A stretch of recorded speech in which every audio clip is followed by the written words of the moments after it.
Item ಯಾವುದೇ ಇರಲಿ try ಮಾಡಿ ಆಚಿ ಚಿಕನ್ ಮಸಾಲಾ. ಆಚಿ ಚಿಕನ್ ಮಸಾಲಾ ಗ್ಯಾರಂಟಿಯ ಈ ಕ್ಷಣದ ಎಕ್ಸ್ಕ್ಲೂಸಿವ್ ಸುದ್ದಿ ಅಂತ ಅಂದ್ರೆ ಎಲ್ಲೂ ಸಿಗದ ಮೇಜರ್ ಸ್ಟೋರಿಯನ್ನ ಇವತ್ತು ಬ್ರೇಕ್ ಮಾಡ್ತಾ ಇದೀವಿ. ಪ್ರಮುಖವಾಗಿ ಉತ್ತರ ಕರ್ನಾಟಕ ಭಾಗದ ಒಬ್ಬ ಪ್ರಬಲ ಸಮುದಾಯಕ್ಕೆ ಸೇರಿರುವ ಸ್ವಾಮೀಜಿಯ ಅಸಲಿ ಮುಖವನ್ನ ಇಷ್ಟು ದಿನಗಳ ಕಾಲ ಗ್ಯಾರಂಟಿ ನ್ಯೂಸ್ ಅನಾವರಣ ಮಾಡ್ತಾ ಇತ್ತು. ಬಟ್ ಈಗ ಸ್ವಾಮೀಜಿಯ ಅಸಲಿ ಮುಖ ಏನು, ಕಾಮ ಕೇಳಿ ಆಡಿರುವ ಆಟ ಏನು, ಅದನ್ನ ನಾವಲ್ಲ ಬದಲಾಗಿ ಒಬ್ಬ ಭಕ್ತನೇ ತನ್ನ ಬಾಯಲ್ಲಿ ಸ್ವಾಮೀಜಿಯ ಅಸಲಿ ಮುಖವನ್ನ ಅನಾವರಣ ಮಾಡಿದ್ದಾನೆ.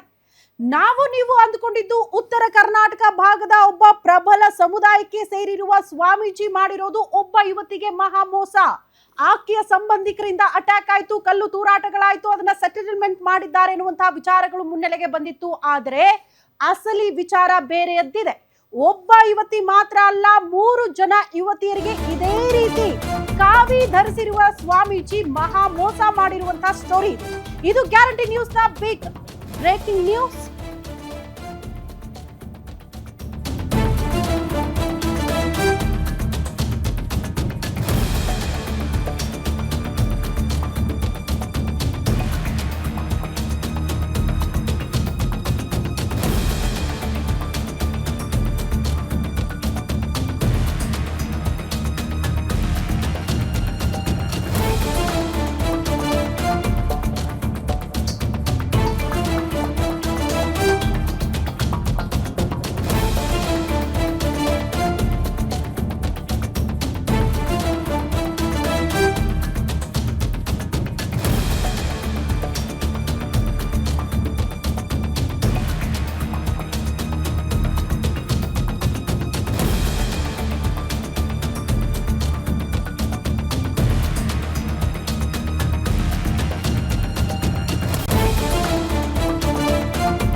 ಇದು ಗ್ಯಾರಂಟಿ ನ್ಯೂಸ್ ನ ಬಿಗ್ ಬ್ರೇಕಿಂಗ್ ನ್ಯೂಸ್. ಉತ್ತರ ಕರ್ನಾಟಕ ಸ್ವಾಮೀಜಿಯಿಂದ 3 ಯುವತಿಯರಿಗೆ ಮಹಾ ಮೋಸವಂತೆ.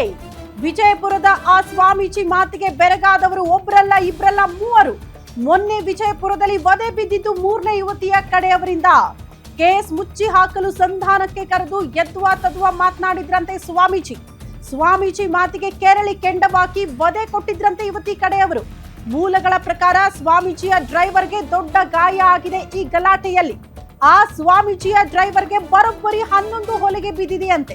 ಅಷ್ಟೇ ಅಲ್ಲ, ಸ್ವಾಮೀಜಿಯ ಕೈಗೆ ತುಟಿ ಭಾಗಕ್ಕೂ ಕೂಡ ಪೆಟ್ಟು ಬಿದ್ದಿದೆಯಂತೆ. ಈ ಬಗ್ಗೆ ಮಠದ ಭಕ್ತರೊಬ್ಬರು ಮಾತನಾಡಿರುವಂತಹ ಆಡಿಯೋನೇ ವೈರಲ್ ಆಗ್ತಾ ಇದೆ. ಇಷ್ಟು ದಿನಗಳ ಕಾಲ ಸ್ವಾಮೀಜಿಯ ಹಿಂದೆ ಮುಂದೆ ಓಡಾಡ್ತಾ ಇದ್ದಂತಹ ಭಕ್ತ, ಅವರನ್ನ ಆರಾಧ್ಯ ದೈವ ಅಂದುಕೊಂಡಂತಹ ಭಕ್ತ, ಯಾವಾಗ ಈ ಅಸಲಿ ವಿಚಾರಗಳ ಬಗ್ಗೆ ಸ್ವಾಮೀಜಿ ಹತ್ರ ಪ್ರಶ್ನೆ ಮಾಡೋದ್ನೋ, ಅವರ ಆಪ್ತರ ಹತ್ರ ಪ್ರಶ್ನೆ ಮಾಡೋದ್ನೋ, ಆಗ ಆ ಭಕ್ತನನ್ನೇ ಇರುವಂತಹ ಗ್ರೂಪ್ಗಳಿಂದ ಜೊತೆಗೆ ಅವರಿಂದಲೂ ಕೂಡ ದೂರ ಮಾಡಲಾಯಿತು ಅನ್ನುವಂತಹ ವಿಚಾರಕ್ಕೆ ಸಂಬಂಧಪಟ್ಟಂತೆ ಆ ಭಕ್ತನೇ ನೊಂದು ಬೆಂದು ಮಾತನಾಡಿರುವಂತಹ ಆಡಿಯೋ ಸಖತ್ತು ವೈರಲ್ ಆಗ್ತಾ ಇದೆ.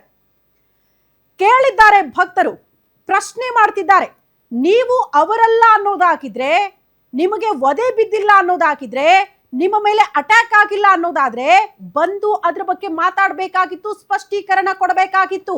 ಯಾಕೆ ಹೆದರಿ ಕೂತ್ಕೊಂಡಿದ್ದೀರಿ ಅನ್ನೋದನ್ನ ಭಕ್ತರು ಪ್ರಶ್ನೆ ಮಾಡ್ತಿದ್ದಾರೆ.